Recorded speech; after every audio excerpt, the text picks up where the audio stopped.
नमस्कार, मी अस्मिता गोखले.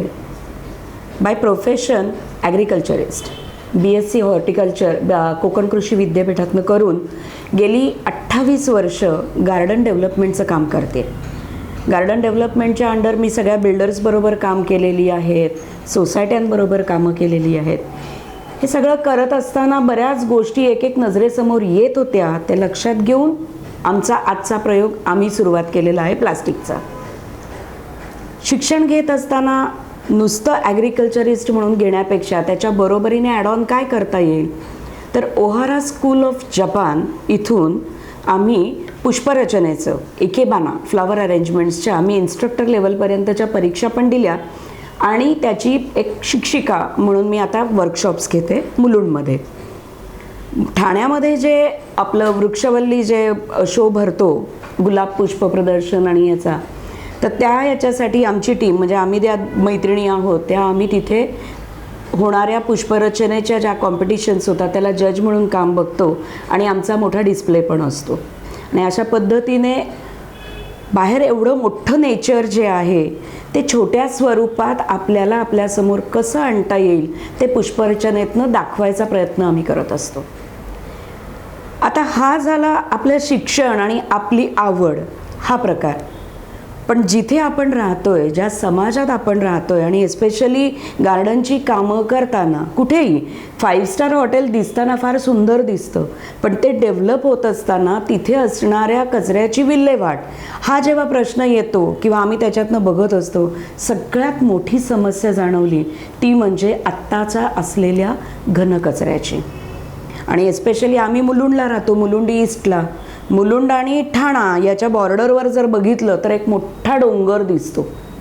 आणि आजच्या दिवस म्हणायला गेला तर आता पर्यावरणामध्ये आपण जसे सगळे दिवस साजरे करतो ना, तसा आजचा माउंटन डे आहे.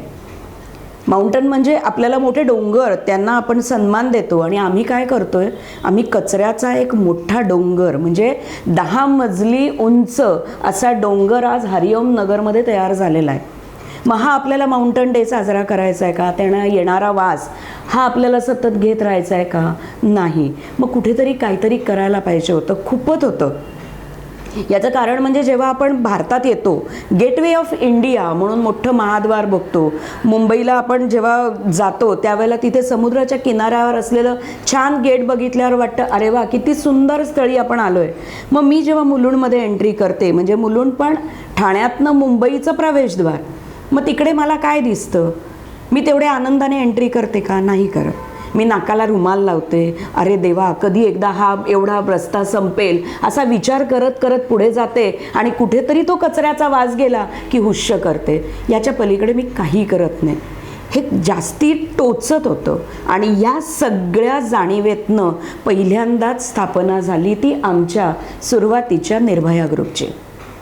निर्भया ग्रुपमधनं सगळ्या आम्ही मुलुंडच्या बायका सुरुवातीला फक्त 5 जणी होतो, नंतर 250पर्यंत गेलो. आपला जो गुढीपाडव्याला जे आपली रॅली निघते किंवा शोभायात्रा निघते, त्या शोभायात्रेमध्ये आम्ही आतनं लोकांना सांगण्याचा प्रयत्न करत होतो, प्रदूषण टाळा, प्लास्टिक टाळा, कचरा टाकू नका.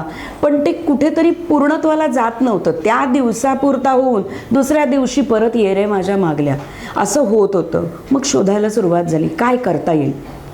आणि मग हे डम्पिंग एवढं कसं झालं, या सगळ्यातनं पुढे पुढे जाताना लक्षात आलं की आपण दिवसभरात जो काही कचरा करतो, ओला असू दे, सुका असू दे, कुठल्याही प्रकारचा कचरा हीच कचरा. जी वस्तू आपल्याला नको आहे आणि जी फेकून देतोय तो कचरा. त्यामुळे तो कचरा जो आहे त्याची पूर्ण विल्हेवाट काय करतो?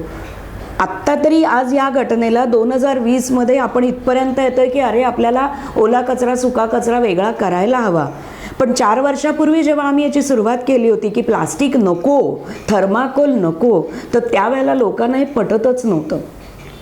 आम्ही दर महिन्याच्या शेवटच्या रविवारी प्लास्टिक हळूहळू लोकांना सांगून सांगून गोळा करायला सुरुवात केली. सुरुवातीला एक छोटा 3 व्हीलर टेम्पो येत होता.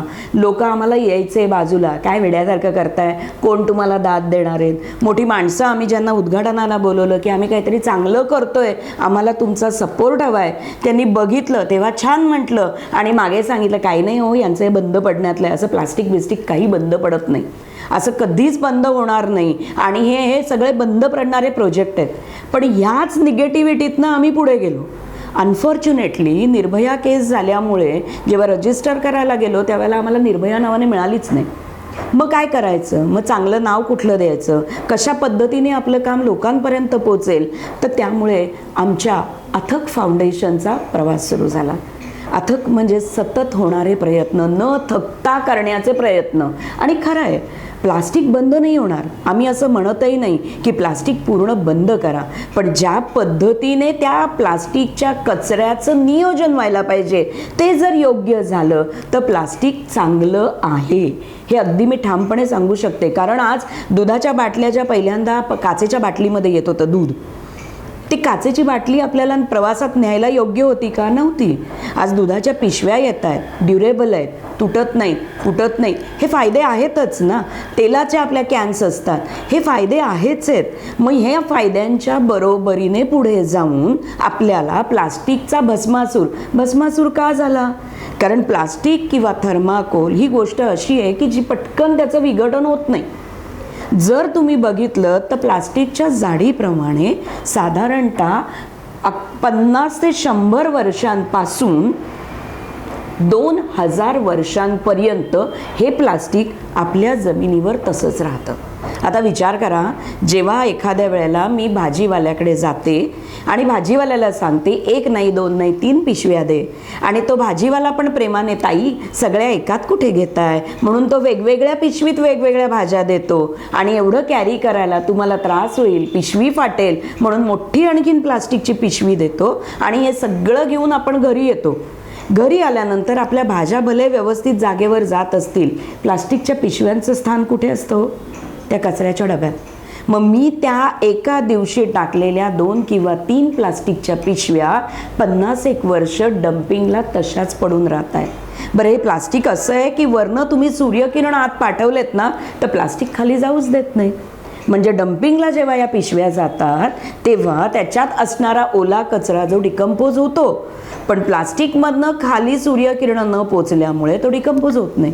म्हणजे ते प्लास्टिक तिथेच राहतं, तो ओला कचरा तिथेच राहतो, आणि मग ती हाईट त्या ओल्या कचऱ्याची वाढत गेली की मग आपले BMC वाले किंवा TMC वाले कर्मचारी येतात आणि ते विघटन लवकर व्हायला पाहिजे म्हणून फवारा मारून जातात. फवारा मारून गेला की आतमध्ये तयार होणारी जी हीट आहे, त्या हीट आणि ते मारलेला फवारा याच्यामधनं जास्तीत जास्त पाणी सुटतं आणि या पाण्याला गटारासारखा वास येतो. आपण बऱ्याच वेळा अनुभव घेतला असेल हा. मग ह्या वासामध्ये राहताना आपण विचार करा ना, गटारामध्ये जेव्हा पाण्याचा वास येतो त्याच्या शेजारी आपण 5 मिनिटं तरी उभं राहू शकतो का हो? मग तिथे आजूबाजूला असणारी माणसंही तिथे कशी राहत असतील? एवढंच नाही आहे, त्या अख्ख्या डम्पिंगमधनं जेव्हा एखाद्या वेळेला जाळलं जातं त्यावेळेला सगळ्यात पहिला वायू कोणता बाहेर येतो? तर मिथेन. अतिशय घातक वायू आहे तो मिथेन. आपण श्वासावाटे आत घेत असतो, श्वासाचे विकार त्यामुळे होत असतात. तुम्ही जर तिथल्या जिथे डम्पिंग ग्राउंड आहे तिथे आजूबाजूच्या लोकांच्या आरोग्याच्या तक्रारी ऐकल्यात ना तर बऱ्याच वेळेला त्यांना दमा झाला आहे, त्यांना श्वसनाचे विकार झालेत, त्यांचे डोळे जळजळत आहेत, त्यांचे कुठेतरी हातापायाचे सांधे दुखत आहेत. अशा एक ना अनेक गोष्टींना तिथे सुरुवात झालेली आपल्याला बघायला आढळते. का? कारण हे प्लास्टिक जे स्वतः विघटन होत नाही आणि ज्या अशा विघटन होणाऱ्या वस्तू आहेत किंवा कचरा जो आहे त्यांचं विघटन करत नाही. मग अशा वेळेला अनेक वेळा काही वेळेला पूर्वीच्या काळी असं केलं जात होतं, खड्डा खणा आणि आतमध्ये प्लास्टिक पुरा. प्लास्टिक आतमध्ये पुरल्यानंतर विचार करावं, माती जी नवीन गोष्टीला जन्म देते त्या बीवर जर हे प्लास्टिक पडलं तर ते बी जन्माला येईल का? नाही आहे. जे झाडाचं तेच आपलं. आपण काय करतो, आपल्या घरात असलेलं प्लास्टिक, माझ्या घरामध्ये कामवाली बाई येते किंवा रद्दीवाला येतो, तो म्हणतो ताई मला तुमचा तो कॅन द्या, मला त्याच्यातनं 2 पैसे मिळतील, मला काहीतरी घरात नेता येईल. आपण खूप उदार होतो, आपल्याला वाटतं केवढं मोठं कर्म करतोय. पण त्याने होतं काय, असं प्लास्टिक जे आहे ना ते रिसायकल होऊन जेव्हा पुन्हा प्लास्टिक होऊनच आपल्यापर्यंत येतं. मग ते चमचे होतात, त्याचे चांगले बाऊल होतात, डबे होतात किंवा अजून काही काही गोष्टी होतात आणि अतिशय सुंदर वेस्टर्न, म्हणजे आता तर ते कार्टूननी कहरच केलेलं आहे. तुम्ही कधीतरी आपण हे चेक केलं आहे का की हे ओरिजिनल प्लास्टिक आहे का रिसायकल होऊन आलेलं प्लास्टिक आहे? कधीतरी बघितलं आहे? चला अजून एक प्रयोग करून बघा. जेव्हा कधी आपल्याला मायक्रोवेव्ह सेफ भांडी म्हणून आपण एखादं मायक्रोवेव्हचं भांडं घेतो, आयुष्यभर चांगलं राहतं का होतं? जेव्हा गरम करतो तेव्हा एक 5-7 वेळा गरम केल्यानंतर किंवा त्याच्यात अन्न शिजवल्यानंतर त्या प्लास्टिकला खाली छोटीशी भोकं पडायला सुरुवात होतं किंवा वरचं लेअर जायला सुरुवात होते.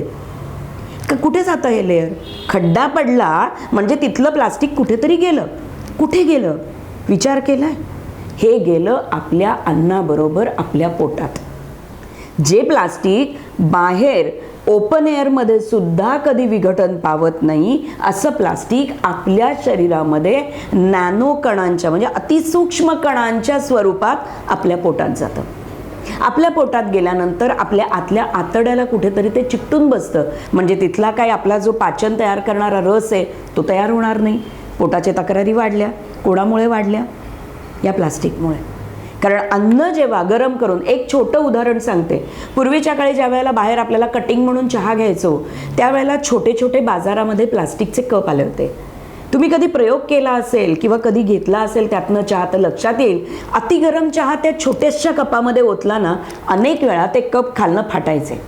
आपल्याला वाटायचं त्या वजनाने फाटलं की काय, ते वजनाने नव्हते फाटत.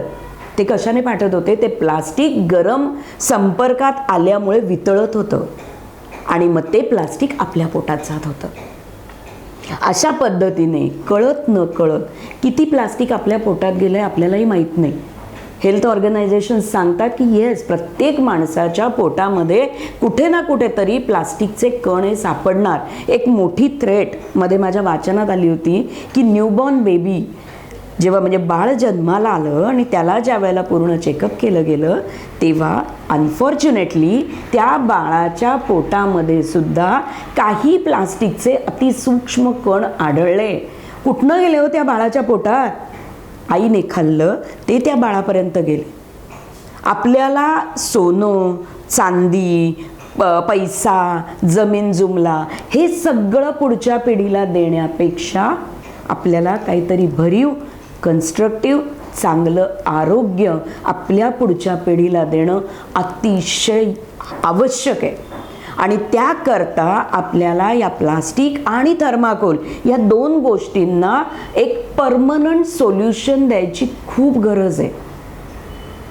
हे म्हणजे का मी सांगितलं आहे तुम्हाला, जेव्हा ही गोष्ट एखाद्या प्राण्यांपर्यंत येते, प्राणी काय करतात हो, जेव्हा एखाद्या डम्पिंगच्या ग्राउंडवर कुठेतरी आपला कचराकुंडी असते, कचराकुंडीत अनेक वेळा तुम्ही बघितलं असेल की कुत्रे म्हणा, गाय म्हणा किंवा बछडे म्हणा, हे तिथलं ना अन्न खात असतात बाजूला पिशव्या फाडून बिडून. तुम्हाला माहिती असेल तर काही वर्षांपूर्वी एका फोटोला जगातल्या पहिल्या नंबरचा फोटो म्हणून त्यांना बक्षीस मिळालं. काय होता तो फोटो? एक वासरू मेल्यानंतर त्याचं पोस्टमार्टम केलं होतं आणि त्याच्या तोंडापासून पूर्ण आतड्यापर्यंत त्याचा अख्खा मार्ग प्लास्टिकने भरलेला होता. आणि त्या मेलेल्या वासराच्या पोस्टमॉर्टम केलेल्या फोटोला पहिलं प्राईज मिळालं होतं. किती दुर्दैव आहे ना. म्हणजे करायचा कचरा आपण, प्लास्टिक टाकायचं आपण आणि मरायचं कोणी? त्या बिचाऱ्या मुक्या जनावरांनी. कोणी अधिकार दिला आपल्याला त्यांना मारायचा? नाही दिला. त्यामुळे या सगळ्याची आपण काळजी घेणं गरजेचं आहे. जमिनीवर झालं, आकाशात उडणाऱ्या कितीतरी प्लास्टिकच्या पातळ पिशव्या जेव्हा नुसत्या अशाच उडत असतात, पक्षी उडत असताना त्यामध्ये येतात आणि त्याच्यात अडकून पडतात, त्यांचा मृत्यू होतो. आकाशात नाही सेफ, जमिनीवर नाही सेफ. आपल्याकडे मध्यंतरी 29 जुलैला गेल्या वर्षी जो पाऊस झाला होता ना 2 वर्षांपूर्वी, त्यावेळेला गटारं तुंबली होती आणि त्यातलं झाकण उघडं असल्यामुळे लक्षात न येऊन एका न्यूरोसर्जनला आपण मुकलो होतो. कसं पाणी तुंबलं?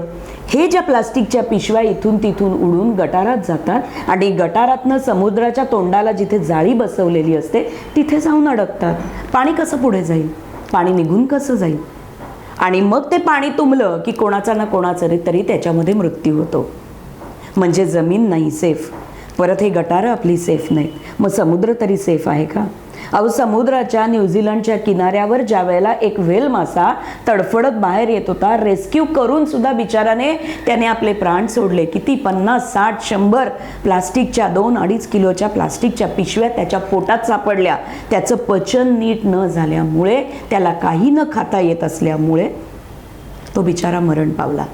नॉर्वेमध्ये ज्या वेळेला याचा सगळ्याचा डेटा काढला गेला तेव्हा दुर्दैवाने एक मोठी गोष्ट लक्षात आली की भारत जगातला 2 नंबरचा देश आहे. कशासाठी हो? ज्याच्या समुद्र किनाऱ्यावर प्लास्टिक फ्लोट होतंय. किती आहे? तेव्हा जो आकडा काढला होता साधारण 2006 साली, तो होता 1.3 ट्रिलियन टन. एवढं प्लास्टिक समुद्रावर तरंगतंय भारताच्या समुद्र किनाऱ्यावर. आणि त्यामुळे जेव्हा जोरात समुद्रामध्ये लाटा उंच उसळतात तेव्हा पाणी येत नाही, पाण्याबरोबर हे प्लास्टिक सगळ्यात जास्त बाहेर येतं. याचा अनुभव 2 वेळा आपण आत्ता गेल्या वेळेला मुंबईच्या किनारपट्टीवर बघितलाय. एवढं होऊन सुद्धा आपण सुधारत नाही आहेत. कित्येक व्हिडिओ बघतो, जमिनी का त्या समुद्राच्या तळाशी प्लास्टिकच्या बॉटल आहेत, सगळं बघतो, पण आम्ही त्यातनं कुठलाच बोध घेत नाही.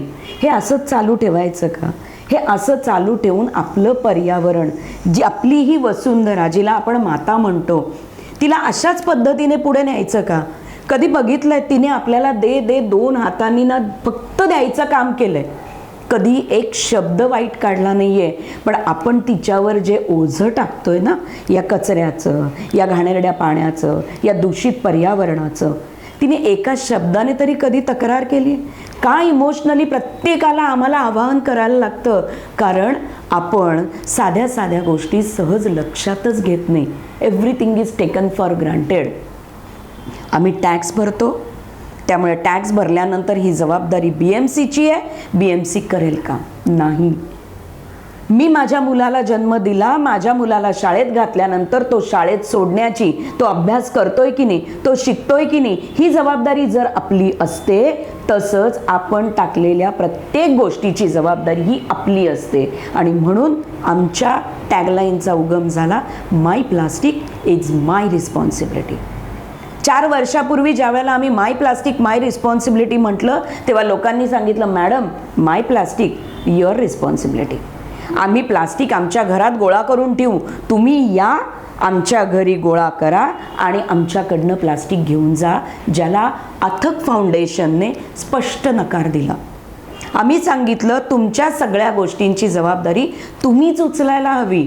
हां, कमी कसं करता येईल ते सोल्युशन आम्ही देऊ, पण आपली जबाबदारी ही आपलीच जबाबदारी आहे. आणि अक्षरशः 2-5 घरातनं सुरू झालेला आमचा प्लास्टिकचा प्रवास आज दर महिन्याला शेवटच्या रविवारी 2 टन एवढं प्लास्टिक प्रत्येक घरातनं, प्रत्येक सोसायटीतनं आमच्यापर्यंत येतं.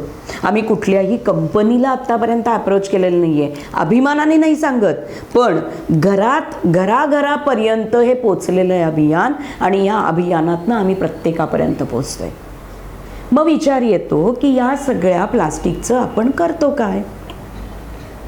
कुणी म्हणालं अथक फाउंडेशन प्लास्टिक विकतं, कुणी म्हणतं नाही ते लोक दुसऱ्या कोणाला तरी देतात, आपल्यासमोर फक्त हे करतात की इकडनं घेऊन जायचं म्हणून. मग नंतर आम्ही त्यांना एक मोठा डेमो घडवून आणला. आम्ही प्लास्टिकचं काय करतो. इथून प्लास्टिक आम्ही आमच्याबरोबर, म्हणजे या सगळ्यामध्ये अथक फाउंडेशनमध्ये आम्हाला सगळ्यात मोठा सपोर्ट कोणाला मिळाला असेल तर तो म्हणजे पुणे येथे बेस, पिरंगुट येथे बेस असणाऱ्या गाडगीळ आणि दातार या द्वयींचा. आम्ही खूप ऋणी आहोत त्यांचे. हे दोघंही जण त्यांनी असं मशीन तयार केलं की ते कुठेतरी ते सोल्युशनच्या बाजूने जायला लागलं. सुरुवातीच्या काळामध्ये प्लास्टिकपासनं किंवा थर्माकोलपासनं सुद्धा पायरोलिसिस ऑइल तयार व्हायचं, हे सगळ्यांना माहिती होतं. आणि पायरोलिसिस ऑइल, क्रूड ऑइल म्हणजे जे प्लास्टिक ज्या क्रूड ऑइलमधनं आपल्यापर्यंत आलं ते क्रूड ऑइलपर्यंत परत जात होतं. देवाणघेवाणीची प्रक्रिया पूर्ण होत होती नाही. पण ते तिथेच थांबले नाही. त्यांनी अजून त्याच्यात संशोधन केलं आणि या क्रूड ऑइलपासून त्यांनी हाय स्पीड डिझेलच्या तोडीचं डिझेल तयार केलं. हाय स्पीड डिझेल का म्हणते? त्याने नॉर्मल डिझेलच्या मध्ये होणारा पर्यावरणाचा म्हणजे प्रदूषणाचा जो त्रास आहे ना तो अजून कमी होतो. हे प्रयोग चालू आहेत. त्यामुळे अजून हायस्पीड डिझेलपर्यंत पोहोचलो म्हणजे प्लास्टिक जे आपण इथे तिथे टाकतो ते कुठेतरी एका ठिकाणी जाऊन त्याला वे मिळाला, रस्ता मिळाला, आम्हाला सुरुवात झाली होती. म्हणजे यातल्या होणाऱ्या म्हणजे एक मोठा पर्याय जो आपल्याला मिळाला होता की प्लास्टिक एका ठिकाणी येऊन त्याप्रमाणे आपल्याला त्याला काहीतरी योग्य मार्ग दाखवता येईल. पण हे सगळं प्लास्टिक ट्रान्सफर होत होतं का? हो, नाही. मग काय होतं? याच्यात ज्या प्लास्टिकमधनं आपल्याला हायस्पीड डिझेल तयार मिळतं ते कन्वर्ट होतं. पण बाकीचं जे प्लास्टिक, बाकीचा सुका कचरा मग त्यात सगळं येतं. नॅपकिन्स येतात, डायपर येतात, कपडे येतात, कार्डबोर्ड येतो, जे काही ड्राय म्हणून आहे, डिकम्पोजेबल आहे सगळं. आणि आता कसं असतं की डायपर किंवा नॅपकिन्स याच्यामध्ये केमिकल्स असतात म्हटल्यावर ते जर तुम्ही एका सर्टन डिग्रीला तापवलं तर त्याच्यातनं विषारी वायू बाहेर पडणार म्हणजे एअर पोल्युशन होणार. म्हणून 750 डिग्री म्हणजे इन्सिनरेशन प्रोसिजर जी आहे त्याच्या पलीकडे जाऊन 1200 डिग्रीवर चालणारा गॅसिफायर तयार केला गेला. आता हा 1200 डिग्रीचा गॅसिफायर करतो काय? आतमध्ये जे टाका ते जळून जातं पण त्याच्यातनं असणारा प्रत्येक केमिकल जो घटक आहे ना तो प्रत्येक घटक सेपरेट होतो. त्यामुळे वरती जाणारा गॅस हा 2 मॉलिक्यूल एकत्र आल्यामुळे कुठलाही हॅझार्डस गॅसच बाहेर पडत नाही. So no air pollution. एवढं सगळं जळून गेल्यानंतर खाली फक्त ॲश राहते, राख कार्बनची. मग ती तुम्ही जमिनीत तशीच जरी टाकली तरीही झाडांना अपाय नाही, जमिनीला अपाय नाही. पण त्यात जर सिमेंट मिक्स केलं तर त्याच्यापासून विटा बनवू शकतात. म्हणजे हाही एक आहे, म्हणजे तुम्हाला एअर पोल्युशन नाही, त्याचा वास येत नाही, खाली रेसिड्युअल इफेक्ट नाही, काहीही उरत नाही, असं झिरो मटेरियल आपल्यापर्यंत येतं किंवा आलेल्या प्रत्येक गोष्टीचा वापर केला जातो. आणि अशा पद्धतीने प्लास्टिक आणि ड्राय वेस्ट याला पूर्ण एक शेवटचं सोल्युशन म्हणजे एंड सोल्युशन म्हणतो एक ते दिलं जातं. हा एक शोध म्हणजे ही एक दुसरा टप्पा त्या मशीनमधनं गाठला गेला. याच्यामध्ये तिसरा टप्पा येतो तो म्हणजे ओला कचरा. ओला कचऱ्याचं आत्तापर्यंत आपल्याला माहिती असलेलं कंपोस्टिंग. हे कंपोस्टिंग बऱ्याच ठिकाणी तयार होतं. आता तर म्युन्सिपाल्टीने आमच्या इथे 10,000 स्क्वेअर फूटची ज्यांची घरं एरिया आहेत अशा बिल्डिंग्सना किंवा मोठ्या टॉवर्सना आपापला ओल्या कचऱ्याची विल्हेवाट आपणच लावायची असं आम्हाला सांगितलेलं आहे. या मोठ्या बिल्डिंग करतात पण मग छोट्या बिल्डिंगचं काय? हो, त्यांच्याकडे एवढी जागाही नसते आणि त्यांच्याकडे तिथे करणार कुठे आणि कसं, हे सगळेच प्रश्न असतात. त्यामुळे त्यांचा कचरा सगळा म्युन्सिपाल्टी उचलते आणि इतर जे कंपोस्टिंग करतात त्या संस्थांकडे आणि नाही अगेन डम्पिंगवर. तिथेही तुम्हाला ओला कचरा साठतोच. सगळ्या अगदी असलेल्या तुमच्या ओल्या कचऱ्याचं जर व्यवस्थापन करायचं झालं असं म्हटलं, कंपोस्टिंग केलं एका वेळेला, हा कारण परत परत निर्माण होणारा कचरा आहे. हा एकदा होऊन थांबण्यातला कचरा नाही आहे, तो निर्माण होतच राहणार आहे. मग ह्या कचऱ्याला कंपोस्टिंग केल्यानंतर त्याला वे आउट आहे का? आपण शेतकऱ्यांकडे देऊ, आपण सोसायटीला वापरू, आपण घरातल्या झाडांना वापरू, सगळ्यांना वापरून पुन्हा तो उरणार तर नाही ना, अशी जर कुठे भीती असेल, थ्रेट असेल की या कचऱ्याचं करायचं काय, या कंपोस्टचं करायचं काय, तर या कंपोस्टमधनंच म्हणजे ओल्या कचऱ्याला सुकवून त्याचे पॅलेट्समध्ये रूपांतर केलं जातं. आणि हे पॅलेट्स जे आपले बायो केमिकल्सवाल्या कंपन्या ज्या असतात ना, त्या सगळ्या कंपन्यांना हे पॅलेट्स लागतात त्यांचं मशीन रन करायला. त्यामुळे तिकडे हे वापरलं जाऊ शकतं. Again we are not lefting out anything. जे काही आपल्याकडे येतंय त्याला योग्य पर्याय आपण देतोय. अशा पद्धतीने ओला कचरा सुका कचरा, प्लास्टिक, थर्माकोल ह्या सगळ्याला एक योग्य पर्याय अथक फाउंडेशनच्या माध्यमातून GDEPLकडे जाऊन आपल्याला दिलं जातं आहे. मग GDEPL योग्य आहे का हो? का योग्य आहे? अग्नीला जॉईन झालेली आहे. आपल्याकडे भारतामध्ये ज्या संस्था आहेत की ज्या आपल्याला नवीन नवीन अशा उपक्रमांना रजिस्टर होऊन पुढे जाता येतं आहे किंवा लोकांपर्यंत पोहोचवण्याचा प्रयत्न गव्हर्नमेंट करते, अशा संस्थांची जी लिमिटेड यादी आहे त्या लिमिटेड यादीमध्ये GDEPL गाडगीळ दातार यांचं नाव गेलेलं आहे. पुण्याच्या सायन्स रिसर्च स्टेशनने यांना सपोर्ट केलेला आहे आणि त्यामुळेच आज हा प्रकल्प उभं राहायला मदत होतोय. कुठे उभा राहिला हो? मुंबईमध्ये एका अंध मुलींची जी शाळा आहे त्यांच्याकडे हा प्रकल्प उभा राहिला. त्यांनी काय केलंय? असणारं सगळं प्लास्टिक, ड्रायवेस्ट सगळं 1200 डिग्रीला तुम्हाला पूर्ण त्याचं विघटन केलं जातं, जाळलं जातं आणि ती जी हीट तयार होते ना ती इलेक्ट्रिसिटीमध्ये कन्वर्ट केली आहे आणि ह्या इलेक्ट्रिसिटीने त्या अख्ख्या अंध मुलींच्या हॉस्टेलमध्ये राहणाऱ्या सगळ्या मुलींसाठी पाणी तापवलं जातं. कुठल्याही बाहेरच्या गोष्टींची मदत न घेता त्या मुलींच्या हॉस्टेलमध्ये जे मशीन लावलं गेलेलं आहे याच्यामुळे त्या मुलींना पर्यावरणाचा एअर पोल्युशन न होता, कुठलाही रेसिड्यू न राहता, काही न होता, बाहेरचं ना गॅसवर चालणारं ना बाहेरची इलेक्ट्रिसिटी चालणारं असं मशीन दिल्यामुळे त्यांच्याकडचा सगळा कचरा तर निघून जातोच आहे, प्लस त्यांना अख्ख्या हॉस्टेलभर पुरेल इतकं गरम पाण्याची व्यवस्था हे मशीन करून देते. अशा मशिनरीची जागोजागी वेगवेगळ्या ठिकाणी असण्याची आता नितांत आवश्यकता आहे. हे लोकांपर्यंत पटवायला अथक फाउंडेशनने 26 जानेवारी 2020 रोजी आम्हाला 3 वर्ष कंप्लीट झाली म्हणून आम्ही ते मशीनच पुण्यावरनं मुलुंडमध्ये आणलं होतं. रस्त्यावर उभं केलं होतं मशीन आणि मशीन आणल्यानंतर लोक 1200 डिग्री तापमान आतमध्ये असणाऱ्या मशीनला हात लावून पण उभे होते, स्वतःच्या हाताने कचरा टाकत होते आणि अशा पद्धतीने करून त्यांना कुठेही वास येत नव्हता, खाली राख दिसत नव्हती, हवेत कुठल्याही प्रकारचे गॅसेस नव्हते.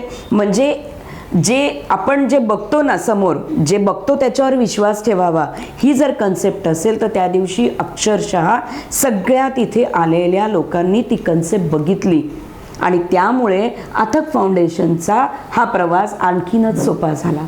आज 1-2 नाही तर मला मुलुंडमधनं जवळपास 200पेक्षा जास्त सोसायट्या आपापल्या घरातलं प्लास्टिक एकत्र करून एक तर स्वतःहून इंडिव्हिज्युअल किंवा सगळ्या सोसायटी मिळून आमच्यापर्यंत त्यांच्या गाड्यांनी, कधीकधी आम्ही फॉर्च्युनर वगैरे मोठ्या गाड्या बघितल्या होत्या ना त्यातनं लोक फिरायचे, आजकाल आमच्याकडे शेवटच्या रविवारी फॉर्च्युनरमधनं सुद्धा प्लास्टिक आमच्यापर्यंत येतं. म्हणजे आम्हाला ते करायचं आहे. म्हणजे अशा जागरूकता निर्माण झालेली आहे आणि अशीच शाळांमधनं, सोसायट्यांमधनं आहे, घाटकोपर, भांडूप, बोरिवली इथपासनं सुद्धा आमच्यापर्यंत प्लास्टिक येतं. ज्यांना इंडिव्हिज्युअली यायला शक्य होत नाही ना ते लोक कुरिअरने पाठवतात, पण प्लास्टिक आम्ही बाहेर कोणालाही देणार नाही. जेव्हा समुद्र आपण साफ केला त्यावेळेला निघालेलं प्लास्टिक डम्पिंगला टाकण्यापेक्षा आपण ते अशा प्रकारचं प्लास्टिक आम्ही प्रत्येकाला आवाहन करतोय आमच्यापर्यंत आणून द्या. अथक फाउंडेशनला जॉईन व्हा. अथक फाउंडेशनची वेबसाईट बघा, तुमच्या फेसबुक पेजला आमच्या लाईक करा, जॉईन व्हा आणि आमच्या बरोबरीने प्रत्येकाच्या घरातलंच नाही, एरियातलं नाही, शहरातलं नाही, फक्त भारतातलं नाही, जगामधलं जे काही प्लास्टिक असंच इकडे तिकडे जे पडतंय, कचऱ्यात जातंय, या प्लास्टिकला आपण नष्ट करूया. म्हणजे डम्पिंगसाठी जी अनेक शेकडो एकर जमीन नुसती डम्पिंगसाठी दिली जाते, जर कुठला कचराच आपला राहिला नाही, झिरो गार्बेज जर प्रकल्प आपण राबवू शकलो तर याच अलॉट केलेल्या जमिनींमध्ये आपल्याला आपल्या मुलांसाठी, त्यांच्या भविष्यासाठी वेगळा काहीतरी, कुठे स्पोर्ट्स कॉम्प्लेक्स, कुठेतरी लायब्ररी, तक्षशिला जळली आहे पण तशा पद्धतीने जाणारी चालणारी मोठी लायब्ररी, विश्वविद्यापीठ आपल्याला तयार करता येऊ शकेल हे डोक्यात आहे. हे आमचं टार्गेट आहे. त्या दृष्टिकोनातनं अथक फाउंडेशनचा हा प्रवास अथक चालू राहणार आहे. माझी तुम्हा सगळ्यांना विनंती आहे की तुम्ही प्लीज आमच्या फेसबुक पेजवर जाऊन किंवा याच्यावर जाऊन तुमच्या कुठल्याही क्वेरीज असतील, कुठलेही प्रश्न असतील तर आमच्यापर्यंत या. आम्ही त्याचं निरसन करायचा नक्की प्रयत्न करू. आजपर्यंत करत होतो, पण आज पर्यावरण दक्षता मंडळाने जे आम्हाला ही एक संधी दिलेली आहे ना, या संधीच्या माध्यमातनं आज जर आम्ही 1000 लोकांपर्यंत पोचतोय तर पर्यावरण दक्षता मंडळाकडनं कदाचित आम्ही लाख लोकांपर्यंत पोचण्यासाठी मदत होणार आहे. आणि त्यामुळे त्यांचे अगदी मनापासनं माझ्या सगळ्या टीमतर्फे खूप खूप आभार मानते. प्रत्येकाने माय प्लास्टिक माय रिस्पॉन्सिबिलिटी ह्या प्रकारामध्ये जॉईन व्हा आणि आपलं प्लास्टिक जे आहे ते इकडे तिकडे न टाकता त्याला योग्य पर्याय देण्यासाठी आणि आपली वसुंधरा जी सतत देत असते तिला आपण तिच्या ऋणातनं कुठेतरी मुक्त होण्याचा प्रयत्न करूया. यासाठी म्हणून हा सगळा उपद्व्याप. धन्यवाद.